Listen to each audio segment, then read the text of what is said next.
Hello കൂട്ടുകാരി. അപ്പോൾ നമ്മളിന്ന് സൺഡേ ആയിട്ട് കുക്കർ ബിരിയാണി ഉണ്ടാക്കി കേട്ടോ. അപ്പം അനിയത്തി വന്നിട്ടുണ്ടായിരുന്നു. പക്ഷെ അവർക്ക് ബിരിയാണി ഒന്നും വേണ്ട, ചോറും ചമ്മന്തിയും അവിയലും മുട്ട പൊരിച്ചതൊക്കെ വേണമെന്ന് പറഞ്ഞു. അപ്പം അവർക്ക് അതൊക്കെ ഉണ്ടാക്കി. അപ്പം ഞാൻ വിചാരിച്ചു കുക്കർ ബിരിയാണി ഉണ്ടാക്കാമെന്ന് വിചാരിച്ചു. അങ്ങനെ ഞാൻ കുക്കർ ബിരിയാണി ഇത് രണ്ടാമത്തെ പ്രാവശ്യം കേട്ടോ ഉണ്ടാക്കുന്നത്. ഇടയ്ക്ക് ഒരു പ്രാവശ്യം ഉണ്ടാക്കി, അമ്മയൊക്കെ എറണാകുളത്ത് പോയപ്പോൾ ഞാനും മിലോയും മാത്രമേ ഉണ്ടായിരുന്നുള്ളൂ.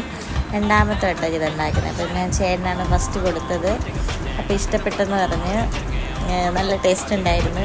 എനിക്ക് എരി ഓക്കെ ആയിരുന്നു, ചേട്ടന് ഇച്ചിരി എരി കൂടിപ്പോയി നമുക്ക് പറഞ്ഞായിരുന്നു. പക്ഷെ അടിപൊളിയായിരുന്നു കേട്ടോ, സൂപ്പറായിരുന്നു. ഫസ്റ്റ് ടൈം ഉണ്ടാക്കിയതിനെക്കാട്ടിലും എനിക്ക് ഇപ്പോഴത്തേത് ഇഷ്ടപ്പെട്ടു. ഇതിൻ്റെ റെസിപ്പി വേണമെങ്കിൽ എല്ലാവരും ഒന്ന് കമൻറ്റ് ചെയ്യണം. അപ്പോൾ ഞാൻ വേറൊരു വീഡിയോ ആയിട്ട് അത് ചെയ്തിടാം. നമ്മുടെ കുക്കർ ബിരിയാണി എങ്ങനെയാണ് ഞാൻ സെറ്റ് ചെയ്തതെന്ന് എല്ലാം ചെയ്തിടാം. അപ്പോൾ ഇന്നത്തെ വീഡിയോ ഇത്രയേ ഉള്ളൂ. എല്ലാവർക്കും ഇഷ്ടപ്പെടുകയാണെങ്കിൽ എൻ്റെ വീഡിയോസ് ഇഷ്ടപ്പെടുകയാണെങ്കിൽ എല്ലാവരും ഒന്ന് സപ്പോർട്ട് ചെയ്യണം ഞങ്ങളുടെ ചാനൽ. അപ്പോൾ ഓക്കെ, ടാറ്റ, ബൈ ബൈ.